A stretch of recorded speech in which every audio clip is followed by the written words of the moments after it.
परमेश्वर के पवित्र नाम की स्तुति हो।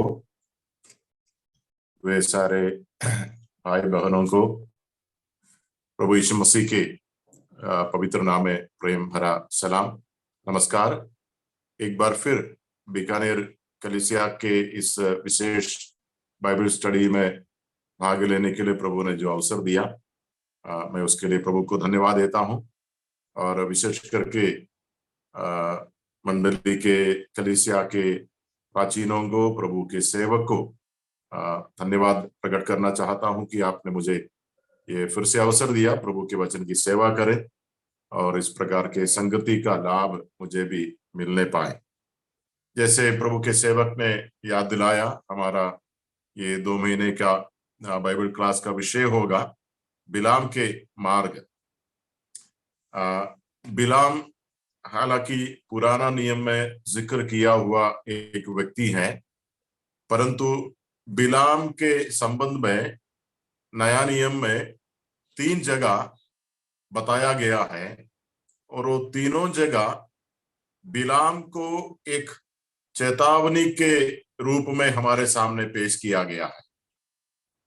ये तीनों जगह विश्वासियों को सूचित किया जाता है कि बिलाम के जैसे मत बनो।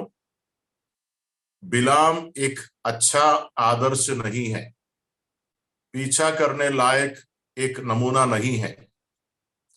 बिलाम के स्वभाव, बिलाम के आत्मा से दूर रहो और बिलाम जैसे लोगों को परखो, जानो, पहचानो।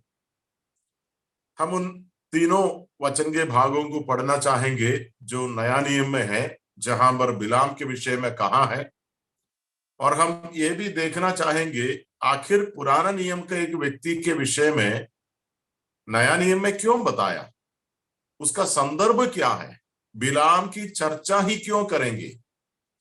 हम उसके ऊपर थोड़ा विस्तार से देखेंगे, लेकिन सबसे पहले हम उन वचन के भागों को थोड़ा सा देखेंगे जहां पर बिलाम के विषय में चर्चा किया है।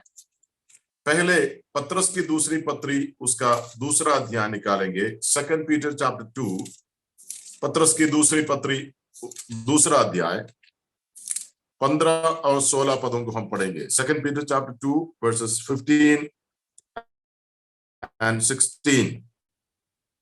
वे सीधे मार्ग को छोड़कर भटक गए हैं और बओर के पुत्र बिलाम के मार्ग पर हो लिए हैं, जिसने अधर्म की मजदूरी को प्रिय जाना और उसके अपराध के विषय में उलाहना दिया गया, यहां तक कि अबोल गदही ने मनुष्य की बोली से उस भविष्यद्वक्ता को उसके बावलेपन से रोका।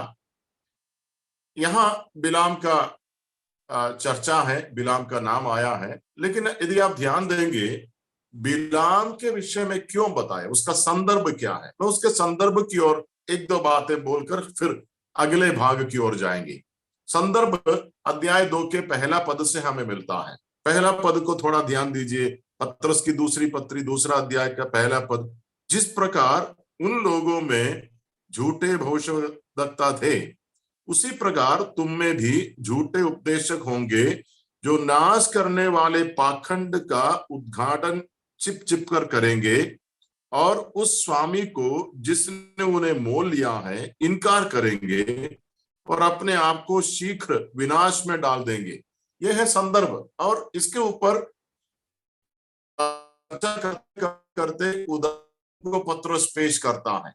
यहाँ का विषय क्या है? यहाँ का विषय ये है कि कलीसिया के अंदर झूठ या गलत सिद्धांत सिखाने वाले लोग आएंगे और उनके पीछे बहुत से लोग होंगे। उसका दूसरा पद में लिखा है, बहुत से उनके समान लुचपन करेंगे, जिनके कारण सत्य के मार्ग की निंदा की जाएगी। तीसरा पद में वे लोभ के लिए बातें गढ़कर उन्हें अपने लाभ का कारण बनाएंगे और जो दंड की आज्ञा उन पर पहले से हो चुकी है, उसके आने में कुछ भी देर नहीं और उनका विनाश उगता नहीं, यहाँ उगता नहीं। यहाँ पर पत्रस चेतावनी देता है अंतिम दिनों में, या फिर पत्रस के समय से ही कलीसिया के अंदर एक प्रकार के खतरा को पत्रस ने देखा।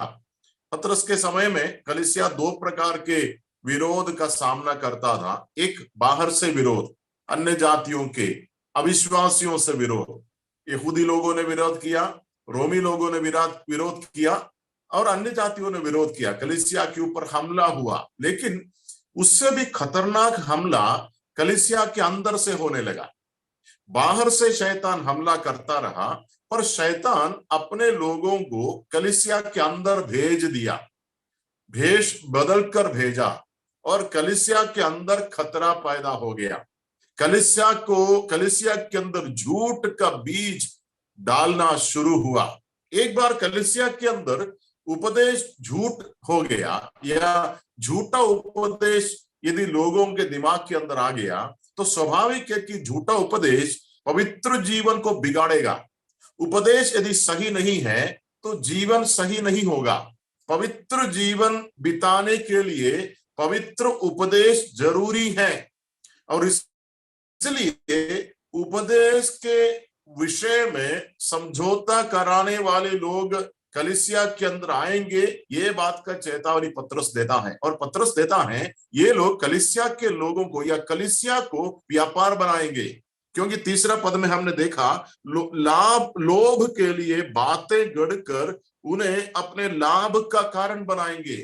जैसे कि धोखा देने वाले व्यापारी लोग जो होते हैं, धोखा देने वाले व्यापारी हम उनको बोलते हैं जो अपना माल, गलत माल, झूठा माल बेचने के लिए मीठी मीठी भाषाओं का इस्तेमाल करते हैं, लोगों को फुसलाते हैं, लोगों को अंधेरे में रखते हैं, सत्य को नहीं बताते हैं, झूठ या गलत चीज बेचना चाहते हैं। लेकिन यदि गलत चीज है, लोगों को पता चलेगा, लोग लेगा नहीं, खरीदेगा नहीं। इसलिए गलत चीजों को आकर्षित करने के लिए अच्छी भाषा का इस्तेमाल करेंगे। यहां पर पतरस कहता है कलीसिया के अंदर ऐसे लोग आएंगे और ऐसे लोगों का स्वभाव कैसे क्या होगा उसका वर्णन नीचे दिया है। ऐसे लोगों का अंत क्या होगा, ऐसे लोगों के लिए परमेश्वर ने क्या दंड रखा है और ऐसे लोगों को किस प्रकार परमेश्वर ने इतिहास में दंड दिया है, इत्यादि बातों का वर्णन पतरस अपने दूसरी पत्री दूसरा अध्याय के अंदर करते हैं। और उसका वर्णन करते करते करते पतरस बिलाम का भी उदाहरण लेते हैं और कहता है ये भी उनमें से एक है। मतलब क्या समझना चाहिए, बिलाम एक अच्छा उदाहरण नहीं है।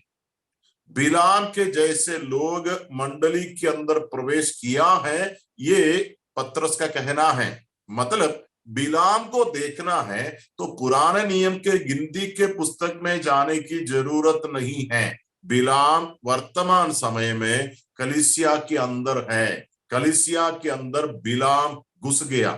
हम प्रभु ने चाहा तो आने वाले दिनों में देखेंगे कलीसिया के अंदर बिलाम का स्वभाव किस प्रकार दिखता है। हम दूसरा भाग की ओर जाएंगे जो यहूदा की पत्री में मिलता है। यहूदा की पत्री का एक ही अध्याय है। इस एक अध्याय में 11वां पद में बिलाम के विषय में लिखा है, लेकिन वहां पर बिलाम के साथ दो और लोगों का जिक्र किया है।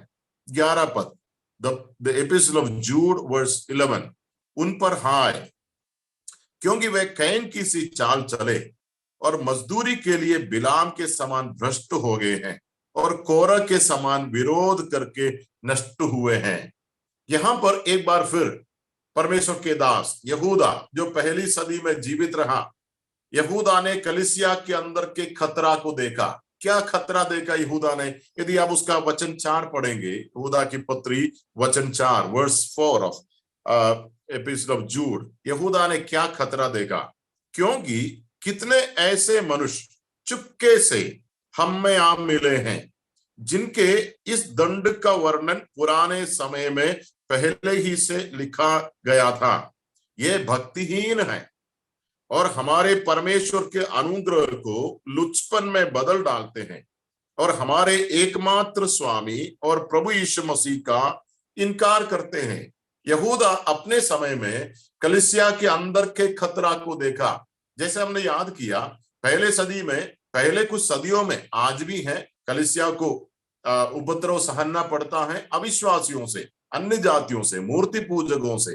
पर उससे भी बड़ा खतरा कलीसिया के अंदर यहूदा ने भी देखा। यहूदा कहता है कितने ऐसे मनुष्य हम में चुपके से आ मिले हैं, चुपके से आ मिले हैं। कहा? हमारे अंदर। अच्छा, इनका स्वभाव क्या है? इनसे खतरा क्या है? इनसे खतरा ये है, ये भक्तिहीन है, दे आर अनगॉडली।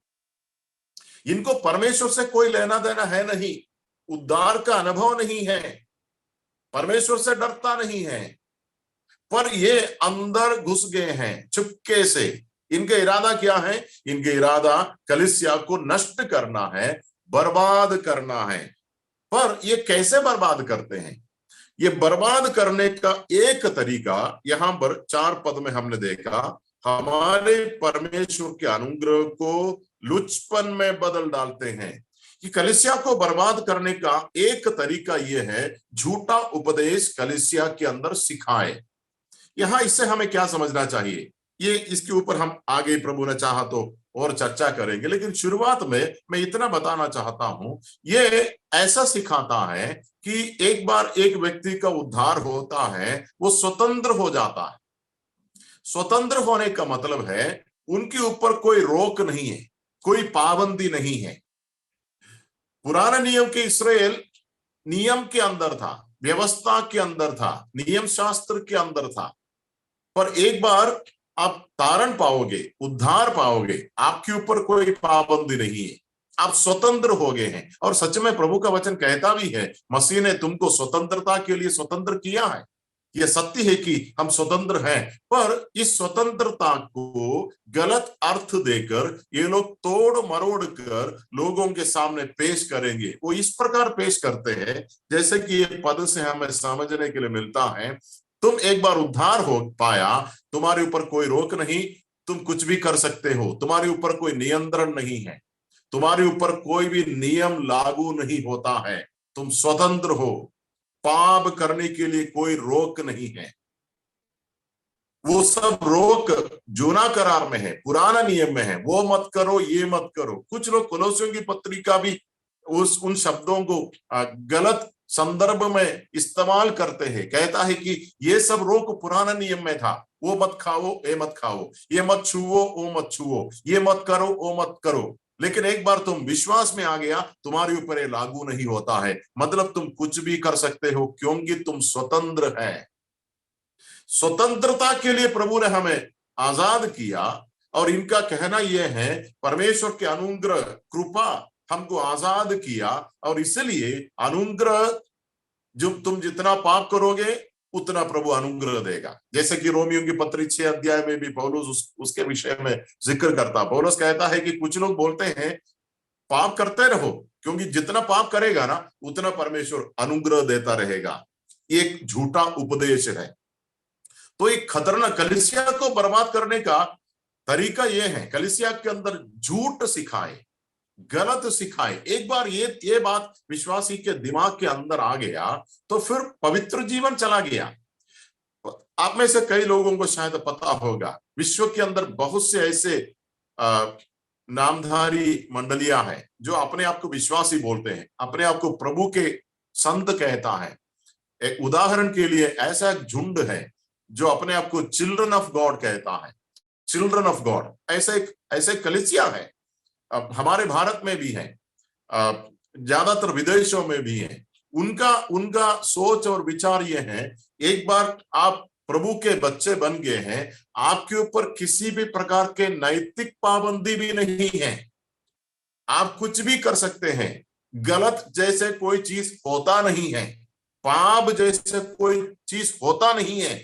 कृपा अनुग्रह का मतलब है सब कुछ करने का फ्रीडम मिल गया है।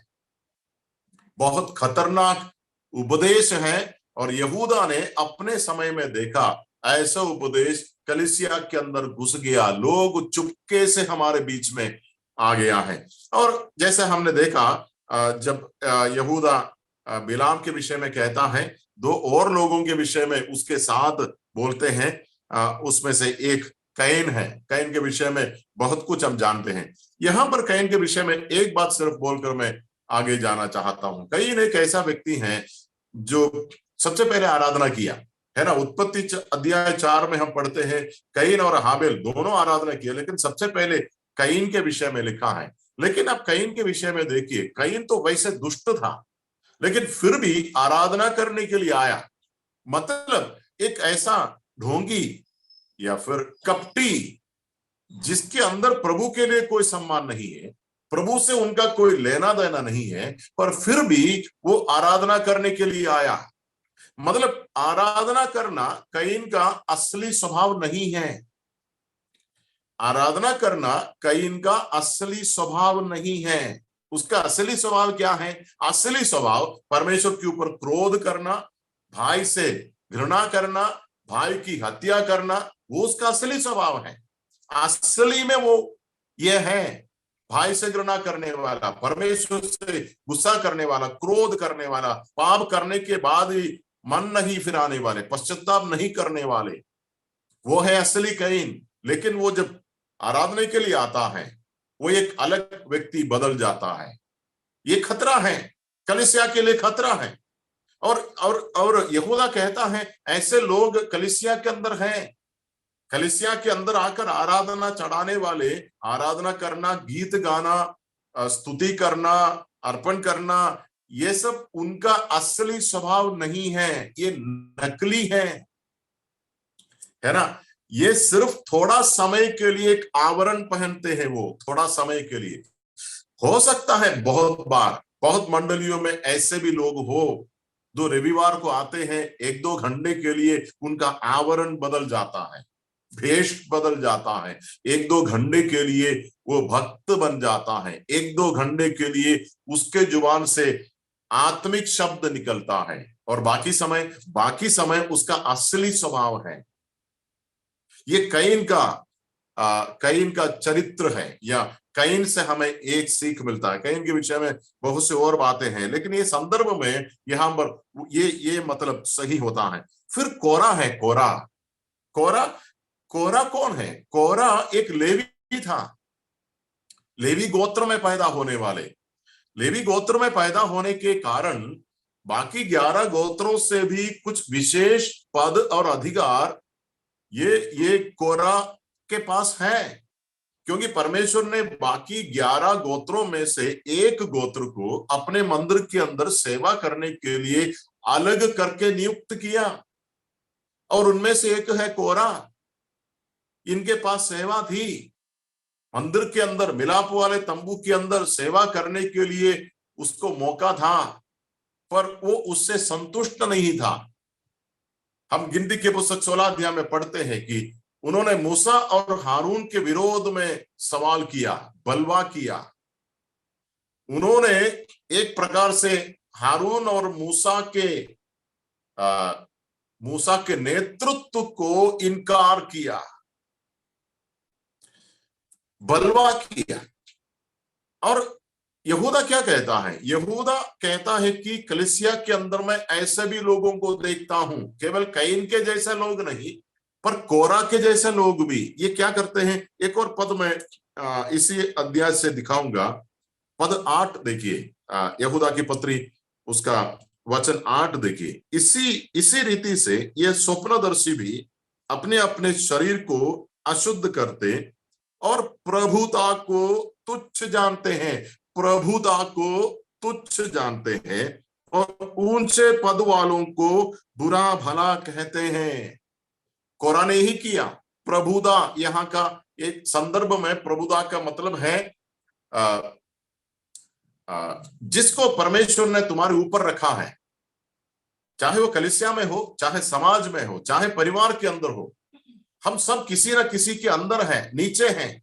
हम सब किसी न किसी के अधीन हैं। हमारे ऊपर कोई ना कोई है जो हमसे ऊंचे हैं, पद में, अधिकार में, ताकत में, समझ में हमसे ऊपर हैं। वो हर व्यक्ति के साथ ऐसा है। पर ये लोग क्या बोलते हैं? ये लोग ऊंचे पद वालों को बुरा भला कहता है और प्रभुता को तुच्छ जानता है। क्या आपने कभी ऐसे टेंडेंसी कलीसिया के अंदर देखा है? आपने कभी ऐसे लोगों को देखा है जो कहता है कि नहीं, कोई कोई प्राचीन नहीं, कोई नेतृत्व नहीं, कलीसिया में सभी लोग एक जैसा है, क्योंकि प्रभु ने कहा तुम सब भाई हो, तुम सब स्वामी नहीं कहलाना। वो सही है, परंतु उसको एक अलग अर्थ में लोग व्याख्या करता है और कहता है कि कोई अध्यक्ष नहीं, कोई प्राचीन नहीं, हम सब प्राचीन हैं, सभी लोग प्राचीन हैं। मतलब यहां पर कलीसिया के अंदर निर्णय लेने के लिए विशेष अधिकार परमेश्वर ने किसी को नहीं दिया है। कलीसिया को चलाने के लिए विशेष पद परमेश्वर ने किसी को नहीं दिया। सभी विश्वासी एक जैसा है, इसलिए कोई अध्यक्ष नहीं, कोई अगुवे नहीं।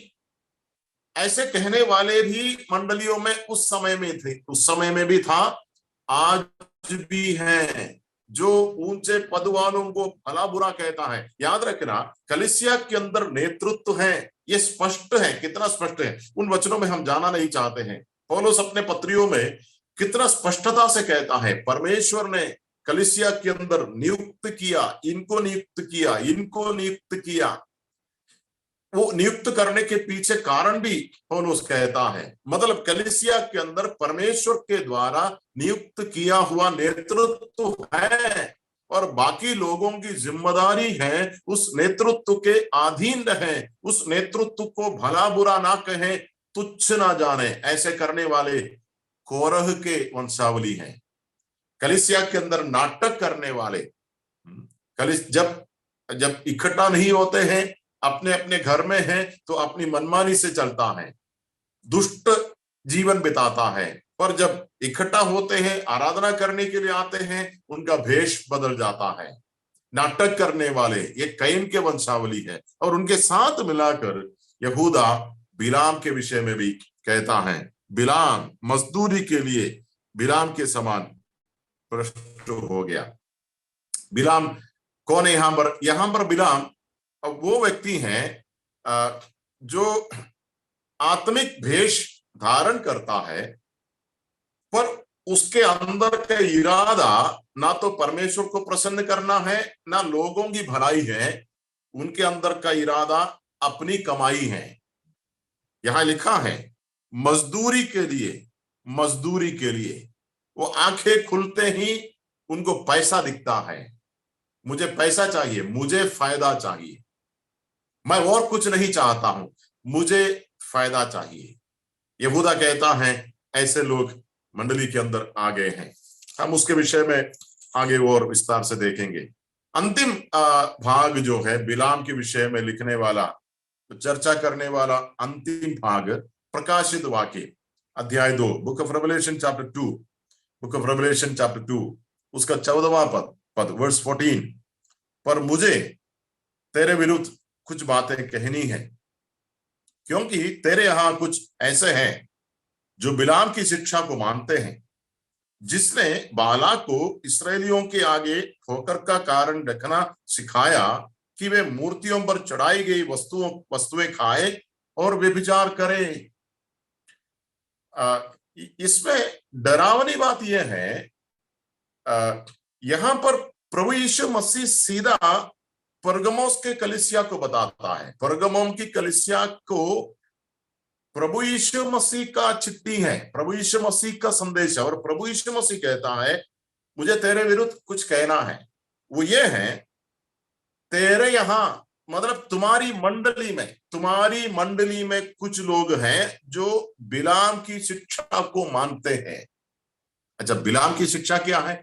बिलाम की शिक्षा को विस्तार से हम बाद में देखेंगे, लेकिन उसका निचोड़ यह है, बिलाम ने लोगों को या बालाक मोआब के लोगों को जाकर कहा तुम इस्राएलियों के पास जाओ, उनके पुरुषों से तुम्हारी स्त्रियां विवाह करेगा और तुम उनको मूर्ति पूजा के लिए इस विवाह के बंधन के द्वारा खींचा जा सकता है।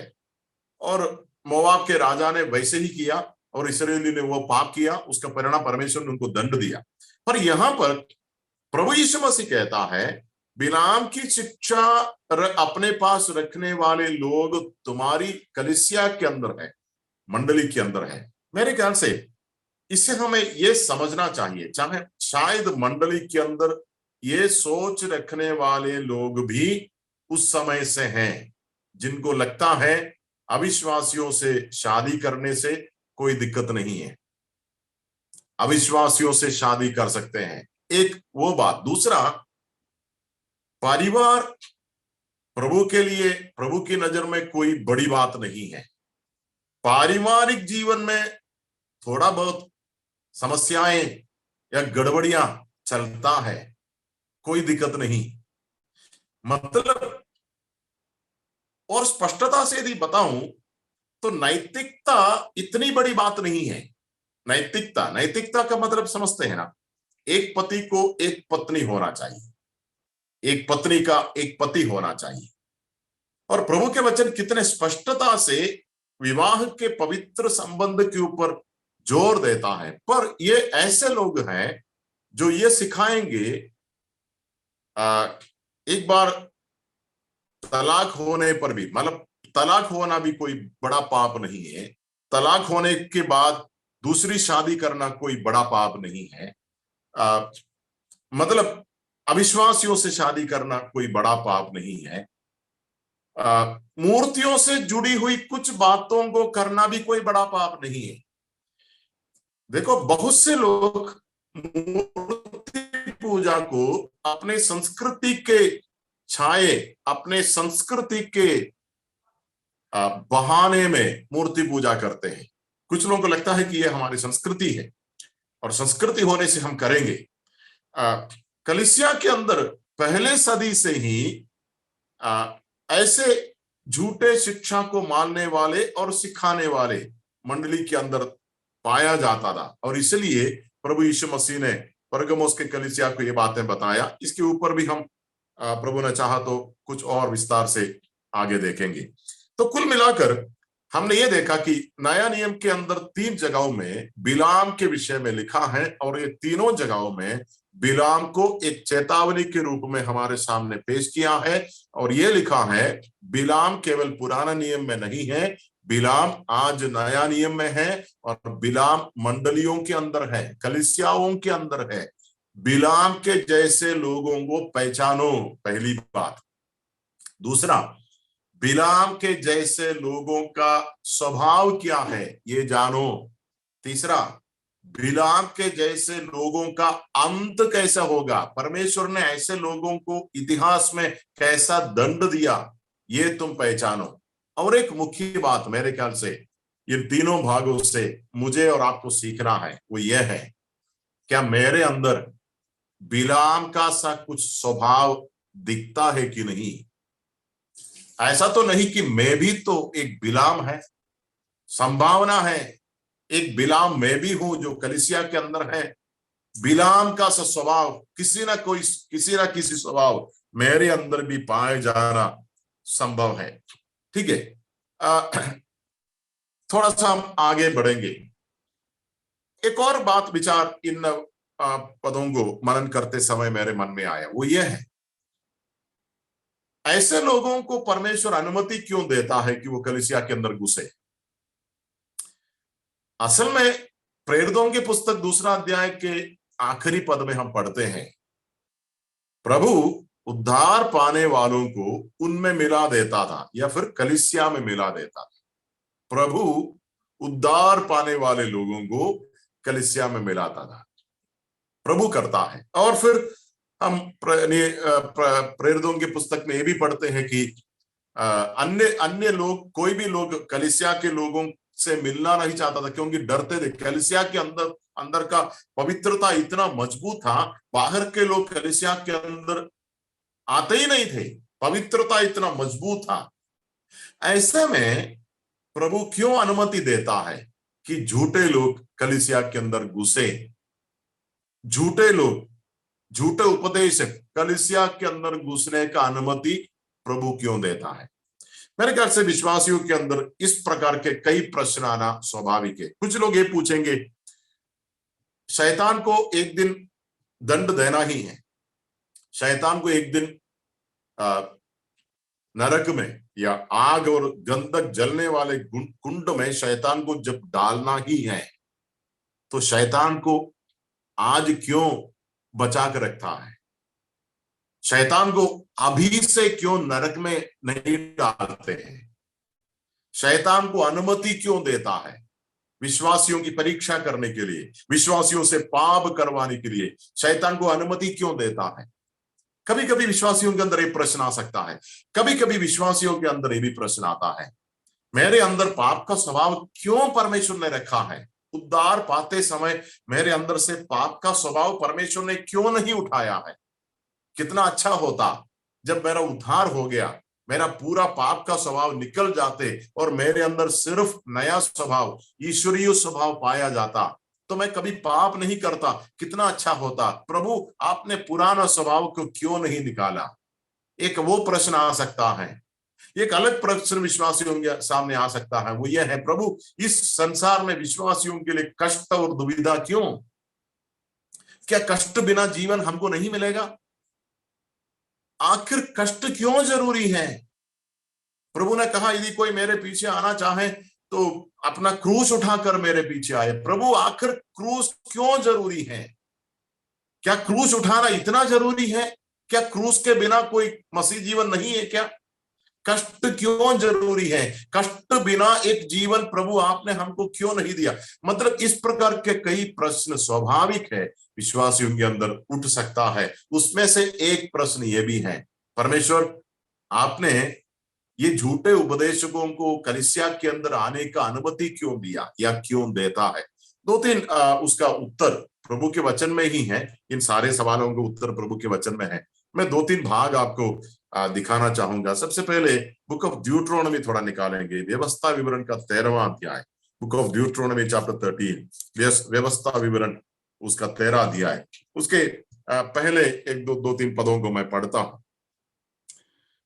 यदि तेरे बीच कोई भविष्यवक्ता या स्वप्न देखने वाला प्रकट होकर तुझे कोई चिन्ह या चमत्कार दिखाए, और जिस चिन्ह या चमत्कार को प्रमाण ठहराकर वो तुझसे कहे, आओ हम पराये देवताओं के अनुयायी होकर जिनसे तुम अब तक अनजान रहे उनकी पूजा करें, तब तुम उन भविष्यवक्ता या स्वप्न देखने वाले के वचन पर कभी कान नहीं लगाना, कान नहीं धरना, क्योंकि तुम्हारा परमेश्वर यहोवा तुम्हारी परीक्षा लेगा, जिससे ये जान ले कि ये मुझसे अपने सारे मन और सारे प्राण के साथ प्रेम रखते हैं या नहीं। प्रभु कहता है, तुम्हारे बीच में कोई भविष्यवक्ता आएगा, स्वप्न देखने वाला। अच्छा, ना केवल वो भविष्यवाणी बोलेगा, पर वो कोई चमत्कार दिखाएगा, जिस चिन्ह या चमत्कार को प्रमाण ठहराकर वो तुझसे कहे। मतलब वो चमत्कार भी करेगा, वो चिन्ह भी दिखाएगा। चमत्कार देखने के बाद तो तुम्हारे अंदर विश्वास आएगा। आजकल ऐसे ही होता ना, जहां चमत्कार दिखता है लोगों के अंदर विश्वास आता है। पर प्रभु ने ये बात पहले से बताया, चमत्कार दिखाने वाले यदि तुमसे कहेगा, आओ मेरे पीछे बोलो, हम पराये देवताओं की पूजा करेंगे, प्रभु कहता है उनके पीछे मत जाना। अच्छा, मैं ये होने इसलिए दिया, क्या होने दिया? एक तो तुम्हारे बीच में कोई झूठे भविष्यवक्ता को आने का अनुमति मैंने दे दिया। दूसरा, ये झूठे भविष्यवक्ता को तुम्हारे बीच में चमत्कार या चिन्ह दिखाने का भी मैंने अनुमति दे दिया। क्यों अनुमति देने का एक कारण है, वो ये है, परमेश्वर तुम्हारी परीक्षा ले रहा है, ये जानने के लिए कि तुम खरे मन से, सारे मन और सारे प्राण से मुझसे प्रेम रखता है या नहीं। मुझसे प्रेम रखता है, मैंने जो बताया तुमको, मेरे वचन से तुम प्रेम रखता है या नहीं। तुम मेरे वचन में कितना स्थिर है? क्या तुम चंचल तो नहीं है? कुछ इधर देखा तो इधर हिल गया, कुछ इधर देखा तो इधर हिल गया। चंचल, कितने ऐसे विश्वासी हैं चंचल है। उधर कुछ चमत्कार देखा तो शंका आ गया, क्या मैंने जो विश्वास किया वो झूठ तो नहीं है? क्या वो सच तो नहीं है? क्योंकि चमत्कार उधर भी हो रहा है। कमजोर विश्वासी चमत्कार देखकर डगमगा जाता है। प्रभु कहता है, मैं तुम्हारी परीक्षा लेगा, चमत्कार तुम्हारे बीच में होगा और झूठा संदेश देने वाले भी तुम्हारे बीच में आएगा। ये तुम्हारी परीक्षा के लिए है और ये होना जरूरी है। तुम मेरे सत्य वचन को कितना मानते हैं? प्रभु ने यह बात मुझसे कहा, चाहे कुछ भी मेरे सामने आए, चाहे कितना भी बड़ा चमत्कार मेरे सामने देखे, प्रभु ने जो बात मुझसे कहा, इससे मैं ना तो दाहिना मुड़ूंगा ना बायां मुड़ूंगा। ये होना चाहिए तुम्हारा इरादा, तुम्हारा निष्ठा, तुम्हारा आस्था, तुम्हारा फाउंडेशन, नींव ये होना चाहिए। चमत्कार देखकर डगमगाने वाला विश्वास नहीं होना चाहिए तुम्हारा। तुम्हारा विश्वास चमत्कार के ऊपर नहीं हो, तुम्हारा विश्वास मेरे वचन के ऊपर हो, मेरे सत्य के ऊपर हो। और इसलिए मैं अनुमति दूंगा झूठे लोगों को, झूठे उपदेशकों को तुम्हारे बीच में आने का अनुमति दूंगा। याद रखना, ये हर जमाने में ये तो हम पुराने नियम की बात हमने पढ़ा। पौलुस क्या कहता है नया नियम के विषय में? दूसरा कुरिन्थी 11 अध्याय में बहुत से जाने माने पद है, पौलुस उसके विषय में चर्चा करता है। सेकंड कोरिन्थियंस चैप्टर 11 11वां अध्याय, दूसरा अध्याय का दूसरा पत्री, कुरिन्थियों की दूसरी पत्री 11वां अध्याय, उसके 13वां पद देखिए, वर्ष 13 क्योंकि ऐसे लोग झूठे प्रेरित और छल से काम करने वाले और मसीह के प्रेरितों का रूप धरने वाले हैं। ये कुछ अचंभे की बात नहीं कि शैतान आप भी ज्योतिर्मय स्वर्गदूत का रूप धारण करता है, इसलिए यदि उसके सेवक भी धर्म के सेवकों का स्वरूप धरे तो कोई बड़ी बात नहीं, परंतु उनके अंत उनके कामों के अनुसार होगा। पौलुस नया नियम की मंडली के विषय में कहता है, ज्योतिर्मय दूत का वेश धारण करेगा शैतान भी। खतरा है इसे, मतलब विश्वासी को सत्य वचन, खरा उपदेश के ऊपर मजबूती के साथ खड़ा रहना कितना जरूरी है। फुसलाने वाली बातें बोलने वाले सामने आएंगे। एक दो और उदाहरण मैं उसी के संबंध में दिखाना चाहता हूं। न्यायियों का पुस्तक, बुक ऑफ जजेस चैप्टर 3, न्यायियों का पुस्तक बुक ऑफ जजेस चैप्टर 3, यहां परमेश्वर इसराइलियों को कुछ और बताता है। प्रभु कहता है कि तू अभी कनान देश में तो आ गया, पर कनान देश में आने के बाद भी इसराइलियों का संघर्ष जारी रहा। संघर्ष किस चीज का? संघर्ष इस चीज का कि कनान वासी है, कनान देश में जो मूल कनानी है, मतलब कनानी लोग, कनान के वंशज, वो लोग कनान देश में है। कुछ 7 प्रकार के जातियों के विषय में हम व्यवस्था विवरण के पुस्तक में पढ़ते हैं। तो प्रभु ने कहा कि तुम्हें कनान देश में प्रवेश करना है, फिर इन जातियों को तुम्हें नष्ट करना है, इन जातियों को तुम्हें ढकेल देना है, निकालना है, उसके बाद तुम्हें इस देश को कब्जा करना है। पर प्रभु ने कहा इन जातियों को मैं एकदम से निकालूंगा नहीं, ये जातियों को मैं रखूंगा और धीरे धीरे इस जातियों को निकालूंगा। उसका भी एक कारण है। कारण क्या है? न्यायों का पुस्तक 3रा अध्याय निकालिए, बुक ऑफ जजेस चैप्टर 3। इसमें 2-3 पदों को मैं पढ़ता हूं, पहले 1 और 2 पढ़ेंगे। इसराइलियों में से जितने कनान में की लड़ाइयों में भागी ना हुए थे, उन्हें परखने के लिए यहोवा ने इन जातियों को देश में इसलिए रहने दिया कि पीढ़ी के इसराइलियों में से जो लड़ाई को पहले ना जानते थे वे सीखे और जान ले। यहां प्रभु कहता है मैंने इन जातियों को पूरा निकाला नहीं। क्यों नहीं निकाला? कारण है, परखने के लिए, उन्हें परखने के लिए। क्या परखने के लिए? प्रभु ने कहा थी इन जातियों के साथ मिश्रण नहीं करना, उनमें से शादी नहीं करना, उनको शादी में नहीं देना, उनके देवताओं की पूजा नहीं करना, उनको नष्ट करना, उनको निकालना, उनसे कोई नाता नहीं रखना। मैं परखने के लिए इन जातियों को इधर ही रखा। क्या तुम उनसे शादी करेगा?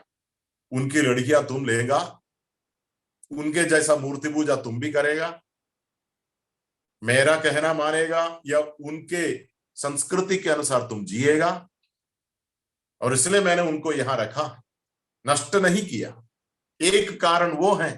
दूसरा कारण यहां पर हमने देखा बहुत से पीढ़ी है जो नया पीढ़ी, न्यू जनरेशन है, युद्ध नहीं देखा है, उनको नहीं मालूम लड़ाई क्या होता है। युद्ध लड़ा उनके पूर्वजों ने, पर ये लोगों ने युद्ध नहीं लड़ा। लिखा है कि पीढ़ी पीढ़ी के इसराइलियों में से जो लड़ाई को पहले ना जानते थे, वे सीखे। क्या सीखे? लड़ाई करना सीखे, युद्ध को जीतना सीखे, शत्रु कौन है ये समझे, शत्रु के युक्तियों को जाने और सीखे, ताकत पाए लड़ने के लिए, प्रार्थना करे लड़ने के लिए, परमेश्वर की मदद मांगे लड़ने के लिए, लड़ाई कैसा करता है ये जाने। इसलिए मैंने शत्रुओं को तुम्हारे बीच में या तुम्हारे देश में रहने दिया। उसका वचन 4 भी देखिए, ये इसलिए रहने पाए कि इनके द्वारा इसराइलियों की इस बात में परीक्षा हो कि जो आज्ञाएं यहोवा ने मूसा के द्वारा उनके पूर्वजों को दी थी उन्हें वे मानेंगे या नहीं। मतलब ये सब प्रभु कहता है कि मैंने इसलिए रहने दिया, ये जरूरी है तुम्हें परखने के लिए। मेरे अंदर पाप का स्वभाव क्यों है, यहां पर उसका उत्तर मिलता है। परखने के लिए मेरे अंदर से पाप का स्वभाव परमेश्वर ने पूरा पूरा क्यों नहीं निकाला, यहां उसका उत्तर है। परमेश्वर ने शैतान को आज भी क्यों रहने दिया, उसको अभी से क्यों नरक में क्यों नहीं डाला, उसका उत्तर यहां है। मेरे जीवन में कष्ट और मुसीबत और परेशानी और संकट क्यों आता है, उसका उत्तर यहां है। कलीसिया के अंदर गड़बड़ करने वाले क्यों आता है, उसका भी उत्तर यहां है। मतलब प्रभु ने जो कुछ किया है विशेष उद्देश्य के साथ किया है। ये हमारी भलाई के लिए है, हमें नाश करने के लिए नहीं है। विश्वासियों को समझना चाहिए खरा उपदेश कितना मूल्यवान है। खरा उपदेश कितना मूल्यवान है। उपदेश में चूका, जीवन में चूका। उपदेश गलत, जीवन गलत। उपदेश गलत हो गया तो पवित्र जीवन चला गया। मतलब पवित्र जीवन बिताने के लिए खरा उपदेश अनिवार्य है। खरा उपदेश के बिना पवित्र जीवन संभव नहीं है।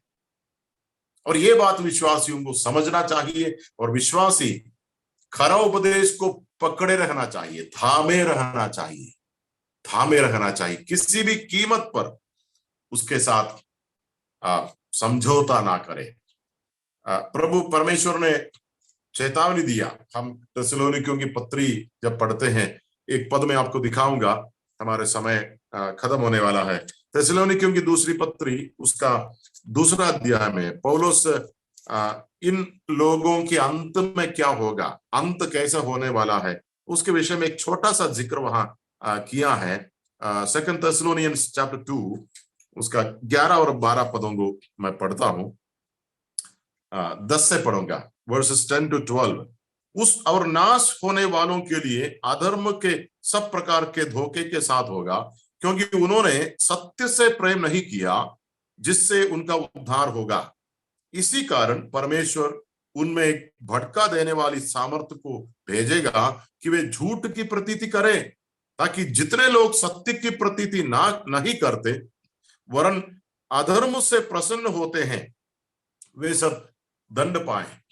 मतलब उसके अंत क्या होगा, सत्य से प्रीति नहीं रखने का परिणाम क्या होगा, पौलुस यहां पर बड़ा स्पष्ट करता है। पौलुस इसके ऊपर के 2 अध्याय यदि आप उसके ऊपर के पदों को पढ़ेंगे तो मसीह विरोधी के प्रकट होने के विषय में पौलुस बताता है। मसीह विरोधी जब प्रकट होगा, बहुत सारे झूठी सामर्थ है ना, 9वां पद में लिखा है, झूठी सामर्थ और चिन्ह और अद्भुत काम के साथ प्रकट होगा। झूठी सामर्थ और चिन्ह और अद्भुत काम के साथ प्रकट होगा। और कुछ लोग क्या करेगा, कुछ लोग उसमें बहक जाएगा। अच्छा, कौन बहक जाएगा? जिनका सत्य में उद्धार नहीं हुआ। मेरे ख्याल से पतरस की दूसरी पत्री आगे हम पढ़ेंगे, देखेंगे। पतरस ऐसे लोगों के विषय में जिक्र करता है जो मंडली के अंदर है, बाहर ऊपर से वो विश्वासी दिखता है, लेकिन उसके अंदर प्रभु के साथ कोई लेना देना नहीं है। बिलाम उसका भी एक चित्र है, उदाहरण है। बिलाम उसका भी एक उदाहरण है। ऊपर दिखता है, विश्वासी है, लेकिन अंदर कोई परिवर्तन नहीं हुआ। तारण या उद्धार का अनुभव उनको कभी नहीं हुआ। उन्होंने कुछ गलत रीति रिवाजों को छोड़ दिया, कुछ गलत आदतों को छोड़ दिया, पर अंदर परिवर्तन नहीं आया। मैं आपको इस बात के ऊपर थोड़ा सा चेतावनी देना चाहता हूं। किसी ने गलत बुरी आदतों को छोड़ा, अच्छी बात है, बुरी आदतों को छोड़ना चाहिए, पर जरूरी नहीं है कि वो तारण या उद्धार का प्रकट चिन्ह हो, क्योंकि ऐसे भी लोग हैं किसी ना किसी कारणवश बुरी आदतों को छोड़ दिया। बुरी आदतों को छोड़ने वाले सारे लोगों का सच में उद्धार हुआ हो पक्का नहीं है। उद्धार एक आंतरिक ट्रांसफॉर्मेशन है, रूपांतरण है, और बाहर जो कुछ भी प्रकट होगा वो आंतरिक रूपांतरण का परिणाम होना चाहिए। ऐसा नहीं कि बाहर किसी ने कुछ गलत चीजों को छोड़ दिया और हमने सोचा कि उनका तारण हो गया और हमने उनको बपतिस्मा दे दिया। ऐसा ना हो। जब हम किसी को भी बपतिस्मा देने से पहले स्पष्टता से उनसे पूछताछ करें, उनका तारण कब हुआ, उद्धार कब हुआ, उद्धार कैसे हुआ, उद्धार पाते समय उनका अनुभव क्या था, क्या पाप के बारे में उनको सचमुच में बोझ आया, दर्द आया, पीड़ा आया, हृदय टूटा, पश्चाताप किया, क्योंकि ये सब अनिवार्य है, इसके बिना उद्धार होता नहीं है। केवल कुछ बुरी आदतों को छोड़ने से उद्धार नहीं होता है। उद्धार सही पश्चाताप के बाद में ही होता है, या उद्धार में पश्चाताप अनिवार्य है। पर पत्रस की पत्री आप पढ़ेंगे, जो हम प्रभु ने चाहा तो बाद में देखेंगे। पत्रस ऐसे लोगों के विषय में समझाता है, प्रभु यीशु मसीह के बारे में कुछ तो सुना, कुछ तो असर उनके ऊपर आया और कुछ बुरी बातों को छोड़ दिया, कलीसिया के अंदर आ गया। लेकिन इनका हालत क्या होगा? इनका हालत के विषय में पत्रस कहता है, ये उस कहावत के समान हो गया, कुत्ते जो है अपने उल्टी की ओर फिर फेरता है, सुअर जो है गंदगी की ओर फिर लौटता है। वो इसलिए क्योंकि अंदर परिवर्तन हुआ ही नहीं, अंदर कभी परिवर्तन हुआ नहीं। उनका हमेशा भूख और प्यास गंदगी के लिए था। कैन आराधना करने के लिए तो आया, लेकिन उसके अंदर भाई के प्रति घृणा था, वो दुष्ट था, वो बुरा था, वो केवल एक आत्मिक व्यक्ति का आवरण पहना था। और प्रभु के दास लोग और प्रभु यीशु मसीह इन तीनों नया नियम के भागों में हमें चेतावनी देता है। ऐसे लोग कलीसिया के अंदर है, पहली सदी में भी था, आज भी है। प्रभु ने चाहा तो हम इन विचारों को आगे जारी रखेंगे और हम गंभीरता के साथ विचार करें, मनन करें। इस छोटे से विचारों के द्वारा भी प्रभु हमें आशीर्वाद दे।